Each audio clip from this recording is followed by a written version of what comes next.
कक्षा 9वीं। देखिए बच्चों, आज हम क्या पढ़ेंगे? आज हम कक्षा 9वीं की गणित का अध्याय 15 प्रायिकता वाला आज हम पढ़ेंगे। कल हमने शुरू करे थे लेकिन वो कहानी बताने में निकल गया समय, है ना। तो आज हम इसका एग्जाम्पल एक पढ़ेंगे, थोड़ा तेजी के साथ पढ़ेंगे। अध्याय 15 खत्म होने के बाद फिर अध्याय 1 से मैं आप लोग का गणित का रिवीजन करवाऊंगा पूरा। इसके बाद फिर अदर विषय भी चलेंगे हमारे यहाँ पर। सोशल साइंस हो गए, संस्कृत ग्रामर हो गया, अंग्रेजी व्याकरण हो गई, बहुत कुछ पढ़ाने के लिए यहाँ पर बचा हुआ है। इसके बाद फिर आपके डेली टेस्ट होंगे ताकि आप लोग की वार्षिक परीक्षा की संपूर्ण तैयारी करवाई जा सके। हमारा यहाँ पर एग्जाम्पल एक ये बनता है, एक सिक्के को 1000 बार उछालने पर।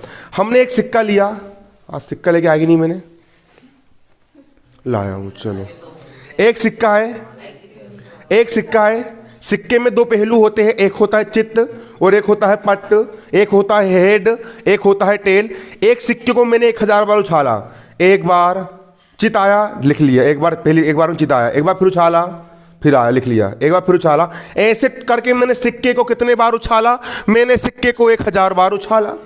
और जब मैंने सिक्के को 1000 बार उछाला तो मुझे निम्नलिखित परिणाम प्राप्त हुए। अब देख सकते हो आप यहाँ पर कौन कौन से परिणाम प्राप्त हुए। चित्त जो है 1000 बार सिक्के को उछालने पर चित्त मुझे 455 बार प्राप्त हुआ। चित्त मुझे कितने बार प्राप्त हुआ? चित्त मुझे 455 बार प्राप्त हुआ। 455 बार मुझे क्या प्राप्त हुआ? अरे चित्त प्राप्त हुआ। और पट्ट कितने बार प्राप्त हुआ? पट्ट मुझे 545 बार प्राप्त हुआ। क्लियर? प्रत्येक घटना की प्रायिकता ज्ञात करो, मतलब कि चित्त प्राप्त होने की भी प्रायिकता ज्ञात करना है कि सिक्के उछालने पर चित्त आने की संभावना क्या है, और पट्ट आने की भी प्रायिकता ज्ञात करना है कि सिक्का उछालने पर पट्ट आने की प्रायिकता क्या होती है। प्रायिकता का मतलब होता है प्रोबेबिलिटी, इसको संभावना के द्वारा भी हम व्यक्त कर सकते हैं। इसी को हम क्या कहते हैं? इसी को हम प्रायिकता कहते हैं। यहां पर हम डालेंगे हल। सिक्के को 1000 बार उछालने पर कुल परिणामों की संख्या। देखो,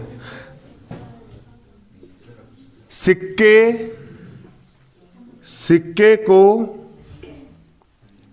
1000 बार उछालने पर कुल संभव परिणामों की संख्या। सिक्के को आपने जब 1000 बार ऊपर उछाला, कितने बार ऊपर उछाला? 1000 बार ऊपर उछाला, तो आपको टोटल कितने परिणाम आए? 455 आपको चित्त आए और 545 आपको पट्ट आए ना। 455 चित्त धन 545 दोनों को जोड़ देना, कितना जाएगा? 1000। टोटल एक सिक्के को 1000 बार हमने ऊपर उछाले तो टोटल कितने परिणाम प्राप्त हुए? हमको 1000 परिणाम प्राप्त हुए। मोस्ट इंपोर्टेंट सवाल तुम्हारे पेपर में आया भी था, ढूंढे थे अपन, है ना। टोटल कितने परिणाम प्राप्त हुए अपन को? 1000 परिणाम प्राप्त हुए। हो गए। अब मैंने माना कि सिक्के को जब मैं ऊपर उछालता हूं तो जो चित्त आता है, जो क्या आता है? जो चित्त आता है, जो हेड आता है, जो चित्त को ही हेड बोलते हैं, जो चित्त आता है, जो हेड आता है, हेड आने की घटना को मैं ई से व्यक्त करता हूं। माना चित्त आने की घटना को ई के द्वारा व्यक्त किया जाता है। किसके द्वारा? ई के द्वारा। ई फॉर इमली नहीं, ई फॉर एलिफेंट, है ना। ई के द्वारा व्यक्त किया जाता है।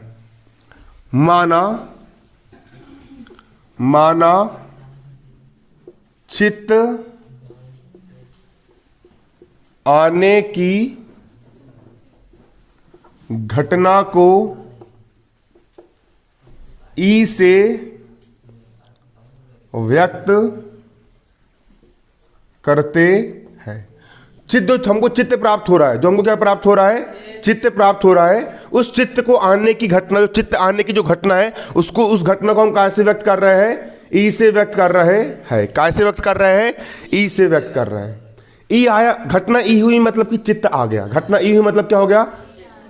अब घटना ई के अनुकूल परिणामों की संख्या कितनी है? घटना ई मतलब क्या? चित्त आना। घटना ई मतलब क्या? चित्त आना।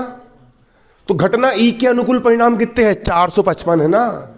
चित्त 455 बार आया है और चित्त को अपन घटना ई से व्यक्त कर रहे हैं, तो घटना ई के अनुकूल परिणाम कितने हो जाएंगे? 455 हो जाएंगे। यहां लिखेंगे तब घटना ई के अनुकूल परिणामों की संख्या, घटना ई के अनुकूल परिणामों की संख्या कितनी हो जाएगी आपकी? 455। घटना ई के अनुकूल परिणामों की संख्या कितनी हो जाएगी आपकी? 455। क्लियर? घटना ई क्या है? चित्त आने की घटना है और चित्त कितने बार आया? 455। अब मैं निकाल रहा हूं चित्त आने की प्रायिकता। क्या निकाल रहा हूं मैं? चित्त आने की प्रायिकता। तब प्रायिकता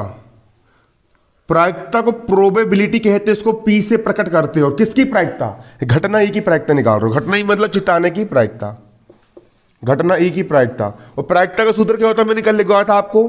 प्रायिकता का सूत्र होता है घटना के अनुकूल परिणामों की संख्या बटे कुल परिणामों की संख्या। क्लियर? क्या होता है? अनुकूल परिणामों की संख्या, अनुकूल परिणामों की संख्या बटे कुल परिणामों की संख्या।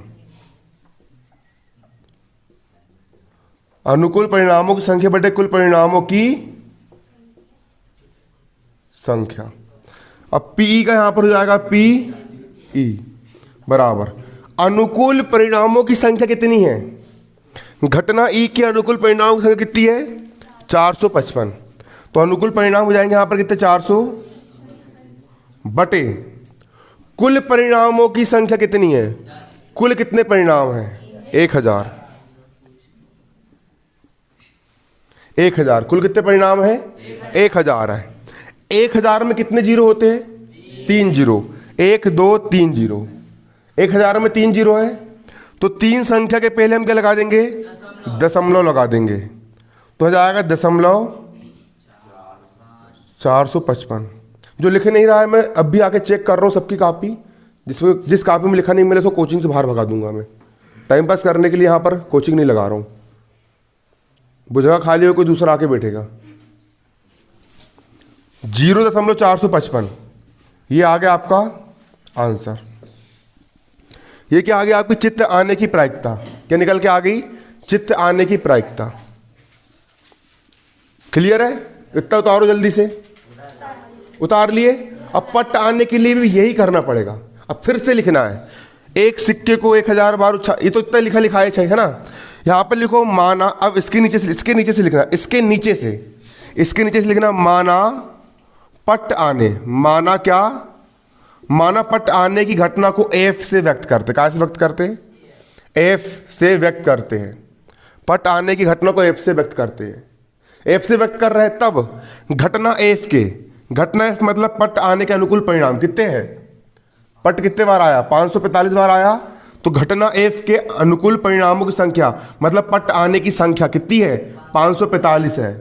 545 है। घटना एफ के अनुकूल परिणाम मतलब कि पट आने की संख्या कितनी यहां पर? 545 है। तो घटना एफ के अनुकूल परिणामों की संख्या 545 है। तब प्रायिकता पी एफ निकाल लेंगे। पी का मतलब होता है प्रोबेबिलिटी, एफ का मतलब होता है घटना एफ के अनुकूल प्रोबेबिलिटी। क्लियर है ना? तो एफ मतलब पट आना। पट कितने अनुकूल परिणाम, तो पट कितने बार आए?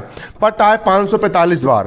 तो यहां पर रख देंगे हम कितना? 545 बटे कुल परिणाम। तो यहां पर 1000 के 1000 हो गए। यहां पर 3 जीरो है तो 3 संख्या के पहले लग जाएगा डेसिमल। तो यहां पर जाएगा 0.545 और ये हो गया आपका आंसर। जल्दी से इसको कॉपी में नोट कर लो। क्लियर है? कॉपी में इसको नोट कर लो।